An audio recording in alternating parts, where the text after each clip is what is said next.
Nexus for Thursday Flashback. Today we're looking at issue 19 of our Flashback series. It is the USS Stargazer. It's a Constellation class starship, 15 decks, warp 9. It is the infamous 4 nacelle ship. There are some differences between the model that we get and the studio model, and I'm just going to run them down. So nice picture of the front here of the Stargazer. Obviously Constellation class, San Francisco Fleet Yards. So it was launched from Earth, I do believe, San Francisco Fleet Yards.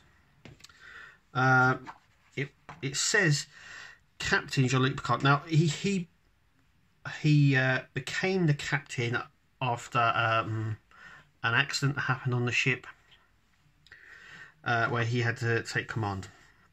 But it's got phases, 15 decks, crew of 535. Yeah, so this is the CGI version of the ship. There are some differences between the physical model and the CGI one, but like with most of the magazines, we get a lot of in-universe information. Obviously, there was an episode dedicated to the Stargazer for Next Generation. So this is CGI. This is the model one. You can already tell the difference. Then we come on to the famous Picard maneuver, where he was able to go into warp and slow down very quickly. So it appears that there was 2 ships. And yep, so this is it.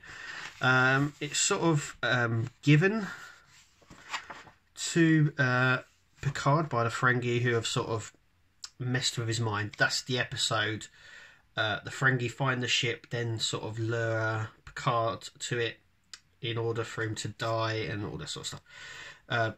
It's all to do with someone was aboard a Ferengi ship that Picard destroyed using the Picard maneuver, and anything like that. Anyway, we'll mostly focus on the ship. Now this section here is of the CG shot.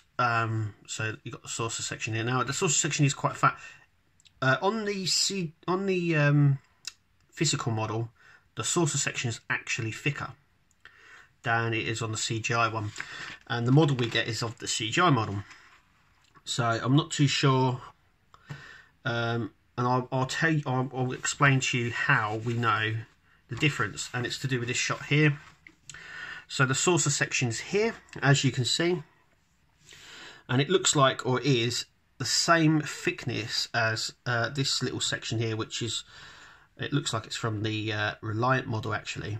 And obviously there was 2 models made. There was the 4-inch, the 4-foot model built for filming, but then there was also this one made, a model that sat on or in Picard's ready room. But anyway, so the saucer section here, as you can see, it's the same length. So I'm just going to show you. So it's the same thickness as this module here, and even there, so it's not overlapping in these sections. But on here, we have the CG render of it, and you can see it slightly overlaps. So they've made the saucer section thinner. I don't know why. Maybe because to include just the 15 decks, maybe it was supposed. This model maybe looked like it had more. I'm not entirely sure, but the model we got isn't the studio model. Then we come on to filming. So this is a really nice piece. It's at the early days of the Starship Next Generation visual team, and how they done a lot of the visual work and filmed a lot of the visuals for it. Obviously, here we go. So that's how they did it. And there we go on to obviously the Stargazer bridge there. Not the Stargazer bridge, sorry. What am I talking about? The Stargazer model from the ready room. Yeah. Next time we'll be doing the Klingon Vorcha class, which is the battle cruiser, I do believe. The new one for the Next Generation, that is. Yeah, so shall we have a look at the model and compare it. I'm going to actually do it right here. Actually, I'm not even going to cut away and do a small one. I'm actually going to show you here. So here is the studio, and here is our ship.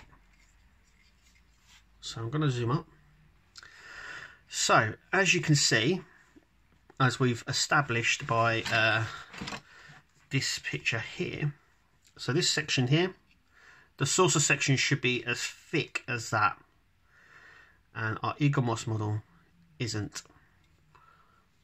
It's a nice model, don't get me wrong, it's really nice, it's very well detailed. There's a lot of die cast as well, so the top, I think the saucer section is all die cast, and these are plastic. But yeah, apart from this not being thick enough, which I think it should be thicker, but obviously it's not. I think they've even made it smaller than the CGI one. Now, I really don't know why, but they have. I don't even know why. But anyway, the nacelles look really nice. I mean, the light comes through really nicely on them as well, so these got that light plastic. There is lots of detail on it, but some detail missed off. Like a lot of the detail here for impulse engines. Now the CGI one has them blue, but I think the model they would have been red, but they've missed them off. They tend to miss off things like that. The window misalignment, yep, so we have some window marks down the bottom here. I don't know if you can see that clearly enough. Hang on. So you can see the window lines up here. If I can just hold it like so, hang on. There you go, you can sort of see it there. They're not painted, the indents are there. We get some light, some little lights around the saucer section here. They're not showing up very well. These are just obviously painted blue. The doors here, the shuttle doors. Yeah, it's like I said, it's not a bad model. They do suffer with wonkiness, which is what mine does suffer from. So the saucer section's there, and we have a wonky bottom and top, as you can see. So my nacelle is straight, but we have this side goes that way more, this up though, and this one some more down more. But yeah, they do suffer from that. Just don't want to break it really to sort of reposition it. It's not too bad once it's in its stand, which is here. But yeah, I've decided to do this one a little bit different, just to show you the saucer section. But apart from that, I mean, the detail on it is really nice. You can see the registry and the Stargazer registry there. We have the old little thruster points here, and obviously the lights as well. But yeah, apart from the obvious, which is the saucer section and the wonkiness, I mean, it's got a lot of problems, but it still looks good when on display. And yeah, that is it really. There's not much more to say anyway, apart from thank you for taking the time to watch this. Thank you for joining us for Flashback. Remember, Flashback's on every Thursday, where we go through them. Our next one is obviously the Vorcha Klingon attack cruiser, which we'll be looking at. Anyway, thank you for watching. Remember to click to subscribe, and we'll see you at the next one.